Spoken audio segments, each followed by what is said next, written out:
Hello and welcome to ET Now Startup Central, India's first and only daily show dedicated to startups, technology and entrepreneurship. I'm Chandra Shrikant coming to you live from India's startup capital, Bengaluru, and we kick off the show with some good news that's coming from the startup space because India's just got another unicorn. Now, food delivery app Swiggy has entered the unicorn club with its latest round of funding. In its latest round of funding, Swiggy has raised $210 million that's going to value this startup at over $1 billion. Now, Swiggy's fresh round of investment comes from investors such as DST Global, which is a new investor. Remember, DST is from Russia. Also, some of Swiggy's existing investors participated, such as South Africa's Naspers. Some of the others who participated in this round include the Chinese one, Meituan Dianping.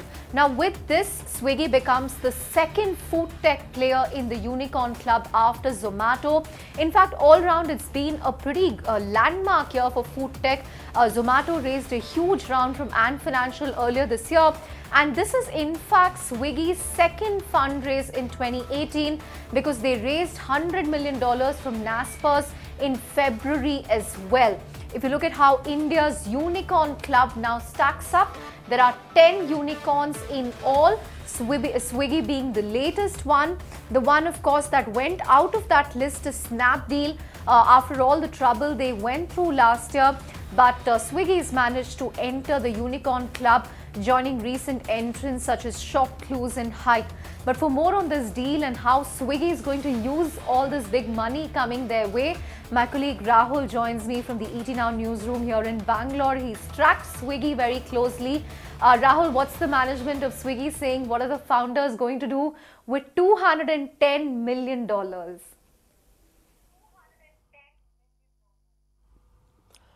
Chandra, one thing is clear, they have enough money to really tide over for the next few years because, as you mentioned, it's the second funding round in less than 3 months that they've raised. As far as where these funds will be deployed, Swiggy will be improving its supply chain. They will be also venturing into newer markets because remember, for now, their approach has been to really target the top 15 cities of India. In these 15 cities alone, they have about 40,000 strong delivery partners on the roads really going out there and delivering all that these cities have been ordering. So interestingly, they will also be doubling their tech headcount here in Bangalore, which means a lot of focus is also on really enabling that their back-end systems will also be more robust going ahead. As far as Swiggy, as you rightly mentioned, interestingly, remember the food tech space over the last 2-3 years has seen a lot of churn, but now we have 4 strong players in India. Apart from Swiggy, of course, Zomato is its closest competitor. They of course are present in several international markets as well. They are one of the unicorns. We saw Food Panda that was acquired by Ola. Ola has time and again said that they want to beef that up. And lastly, Uber Eats, because Uber has also been betting big on the food delivery space.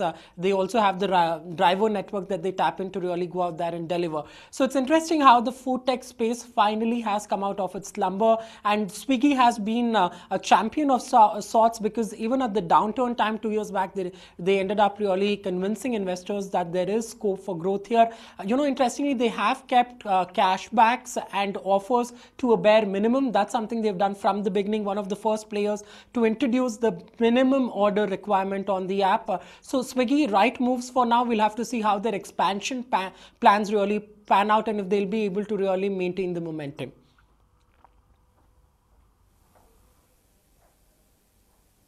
All right, Rahul, thanks so much for joining us with all those details. Interestingly, on a day like this, the Swiggy founders keeping mum, not saying anything.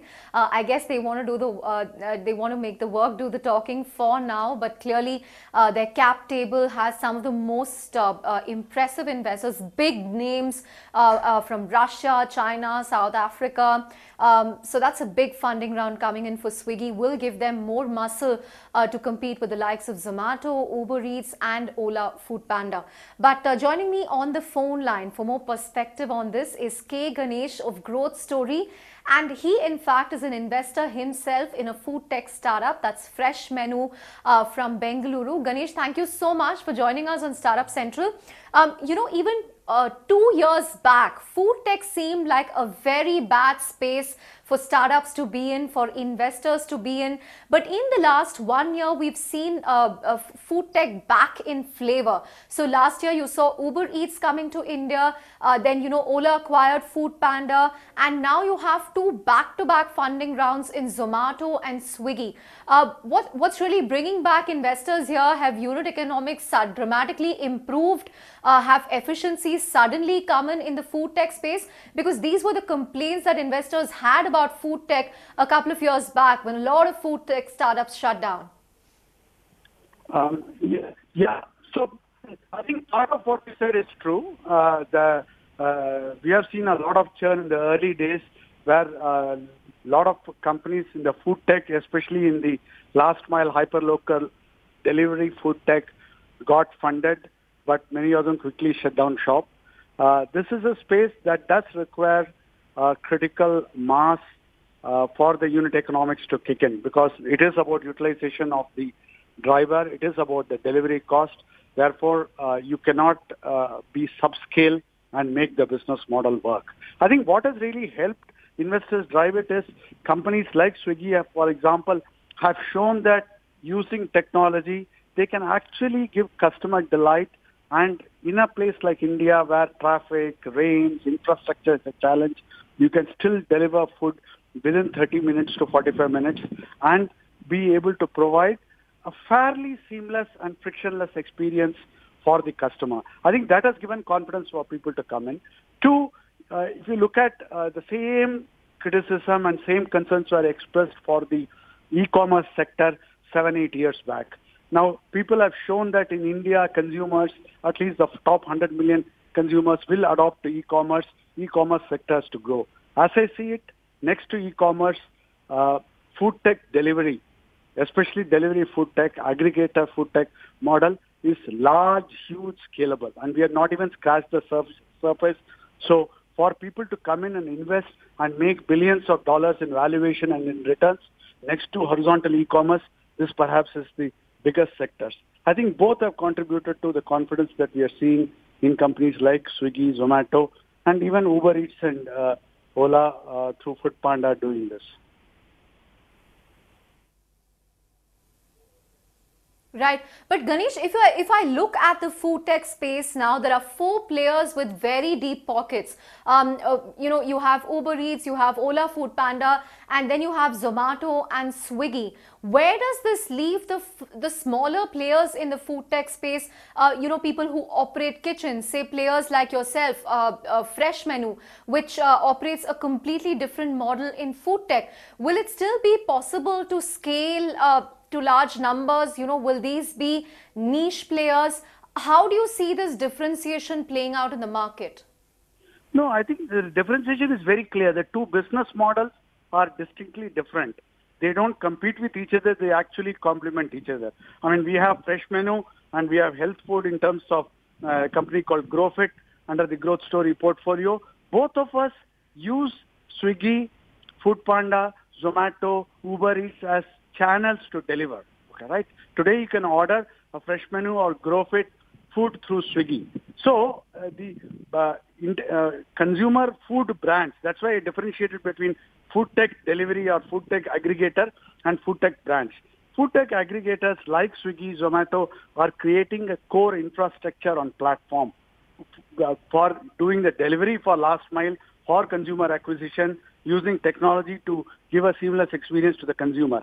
That is great, but people will still order specific food, variants of food, types of food, the brand of food, which is not an aggregator's play. They may have some cloud kitchen somewhere, but people still salivate and will order specific food based on their needs.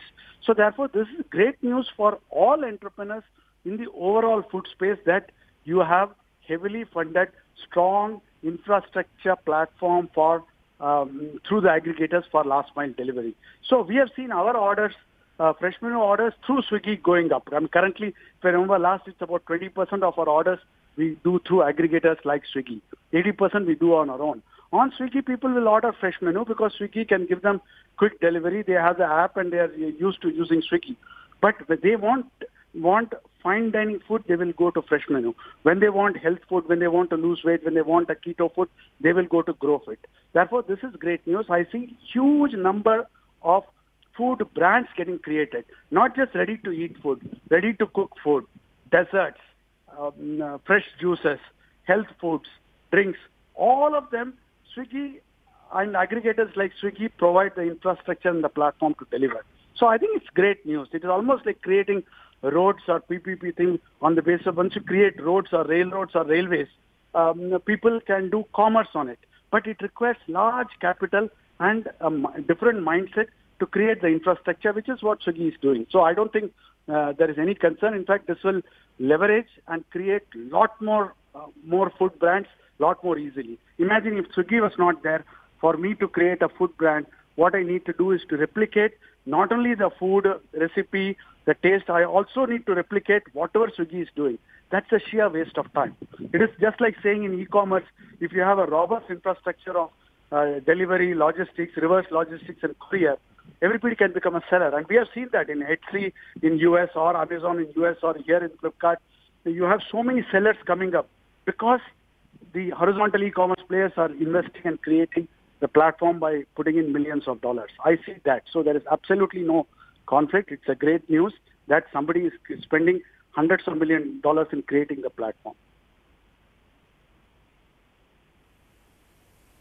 Right. But Ganesh, how soon before a Swiggy or a Zomato or even an Uber Eats gets into where a fresh menu is? Because, the economies of scale will be much better if they are also controlling all aspects of the supply chain. So, now they are complementing each other. But do you see a scenario where they perhaps want this to be integrated end to end, where they control the inventory and also the supply?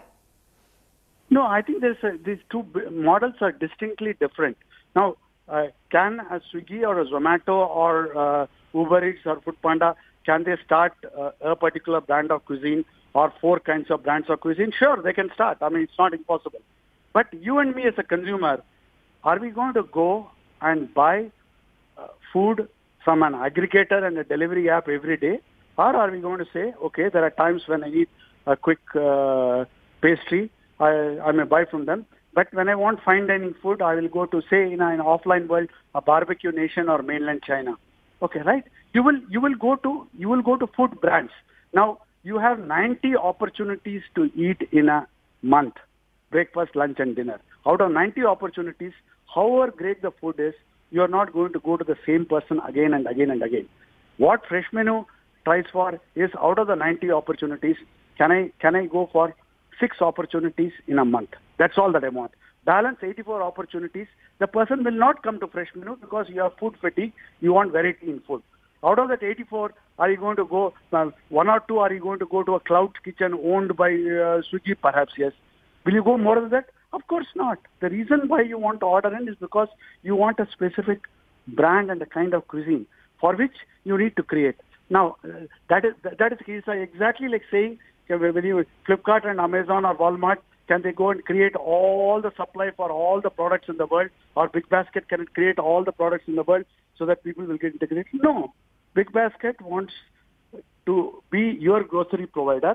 You will order from Big Basket Procter & Gamble shampoo or Unilever's product. You're not going to order from there. There may be some products you will order from own brand.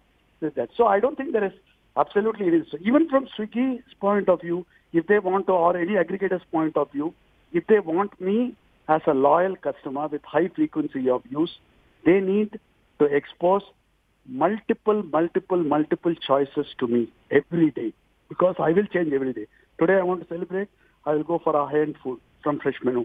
Tomorrow for lunch, I want a simple food, I will go to a Mast Kalandar, Halka Fulka or something like that for just $100, which is not a celebration. So success of the aggregator will depend upon how they are able to give me variety of choices, variety of purpose. Or I will give you keto food from GrowFit. They need to be able to give it. Every day I don't want to eat rich food. There are times when I want to eat that. So aggregator model has to work on being able to aggregate, showcase, and work with hundreds of partners for each use case for the consumer. So I don't see any conflict at all. Right. Ganesh, you've been talking about all the startups you've invested in, right from Fresh Menu to GrowFit to Big Basket. But I'm going to end this interview with one question. Do you fear a recreation of the bubble-like scenario that we saw in food tech a few years back? Do you honestly believe that it's going to be more sustainable this time around with multiple players? You've mentioned how, critical mass in this space was crucial to achieve some level of unit economics. So do you fear a bubble with, so much of big money chasing few players? How do you see it playing out? No, like I said, this is exactly e-commerce scenario playing out in a next large category. So I will break your question into two. One is, are millions of people going to be eating out or ordering in through aggregators like the four that you mentioned, and through cloud kitchens like Fresh Menu, GrowFit, and all of that stuff? The answer is yes. We have distinctly answered that with Big Basket, with Flipkart and Snapdeal and Shopclues and all that. Millions and millions of people will adopt. Today's generation doesn't want to spend, like my mother's generation, spend 2.5 hours every day, morning and evening in the kitchen and cooking. That ship has sailed. So you are going to order in. Therefore, transactions will take place, for which you need to have a very strong technology. You need to have enough scale so that you are able to deliver the food within 30 minutes. You are able to track the order right from the time you order to it gets picked up at the restaurant. All of that is required. So that question, like in e-commerce, now is very clear. The reason why so much of smart money is coming in with that. But whether is the valuation justified, or will the valuation see correction like we saw in case of e-commerce or even Ola and Uber in terms of up and down? I mean, those questions I don't know. Okay, right? Only the person who is writing the check will know. But is it worth $1 billion? Will we have 3 or 4 unicorns in the food aggregator space? Absolutely yes. Okay, right? I don't think there is any doubt in that, because the transactions and the need are absolutely happening. Okay, Ganesh. Grassroots level. Okay. Right. On that note, Ganesh, thank you so much for joining us on Startup Central. So, will there be a valuation correction? We don't know. Let's wait and see. But is it justified for so much of money coming into food tech? Ganesh gives an affirmative yes, because he says the nature of the market has changed, it's expanded, and the critical mass has also gone up. But moving away from that to another startup, this time from the edtech space that has also raised a lot of money. We're talking about Byju's, which pivoted from an offline model to an online app-based model a few years back. Now that seems to be working for them, because they claim in a statement today that they have hit the 100 crore mark in terms of monthly sales, and that they are on track to touch the 1,400 crore mark this year in terms of total revenue. So that's a milestone in revenue terms as far as Byju's is concerned. Now remember, the app-based model that they switched to was primarily targeting the class 6 to class 9 sort of segment, but now they want to go into the primary levels of K-12 as well. So they did experiment with a learning experience focused on class 4, class 5. And by the end of this year, they are also planning to get into the class 1 to 3 segment by expanding more offerings on the app. And they claim they have more than 1 million annual subscribers, apart from about 20 million registered subscribers. So clearly a lot of people seem to be logging on to Byju's to supplement their daily classes in school. But on that note, I'm afraid it's time for a break on this edition of Startup Central. But come back for a global exclusive. My colleague caught up with the global CEO of Capgemini to really understand how he's reacting to the trade wars, the immigration issues, and how Capgemini has differentiated itself on digital versus its rivals in India.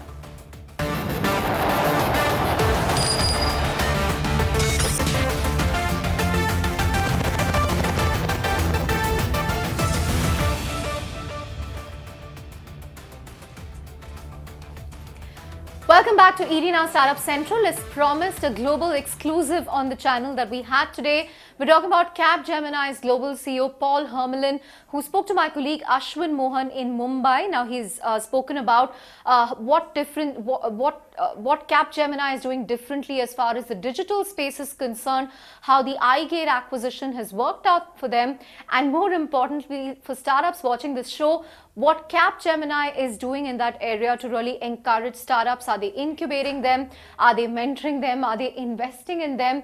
More on that from this interview. What I call digital is when we deliver technology work for the business. It's no longer driven by the IT department and the chief information officer, but it's technology when bought and delivered within the business. This is growing fast, far more than the IT spend of the CIO. In the Capgemini case, we are far above the percentage you mentioned, since we are at 42%. And we have used our consulting forces to position the group with the business. 42%, they grow at 20%, so that's why the group enjoys a good pace and a good momentum. But it means that where we need to re-educate our people, because the rule of development in the digital world are relatively different, the business is in a hurry. They want things to be deployed very fast, potentially in an iterative fashion. What I mean is you do a version 1, then 12 months later you come and do a version 2. So they want, I would say, referring to a movie, fast and furious digital development. iGate acquisition was announced. There were a few concerns regarding integration issues. Tell us, how has the acquisition settled down, and what's been the contribution and benefit so far in terms of market share? So the first point is when we bought iGate, July 15, it's now nearly 3 years ago, we saw it as a net addition of more than 250 new accounts. First, we managed to keep all of them, with one exception, I think. And there were concerns at the end of 16, so a little more than 12 months, because in the US, we had possibly a little bit of internal attention, and in the fourth quarter, I think we eroded the top line by 3%. Though the group is going full speed in the US, the first quarter of 18 saw a growth of 14.8, nearly 15%. So clearly the US are back on track and growing. And my view, one deal, which was a McDonald's deal. McDonald's was a small client of iGate. We did not know them before. We would never have been selected as their transformation agent had we not been introduced by iGate. But it's a contract that only Capgemini could win, because it was digital transformation, massive reorganization. We had to transfer people not only from India, but in Brazil, in Hungary. Right. That would have been difficult for iGate, I think. So they needed a global partner. Capgemini is one. They need a digital transformation agent. Capgemini is one. So McDonald's is a good example of what we could accomplish with iGate customer base. As you're well aware, Paul, the Indian startup space or the e-commerce space is burgeoning.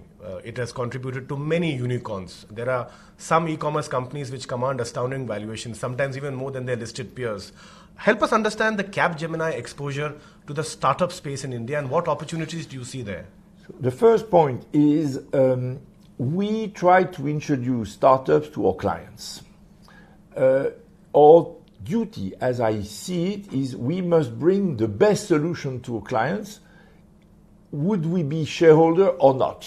We owe our client to bring them the best. So we have created what we call innovation exchange platforms. So these are special innovation center where we invite starters to... Okay, Capgemini is saying that they've created an innovation exchange program that startups can participate in. But on that note, time to wrap up Startup Central. But thanks so much for watching, and stay tuned to ET Now for more news and updates.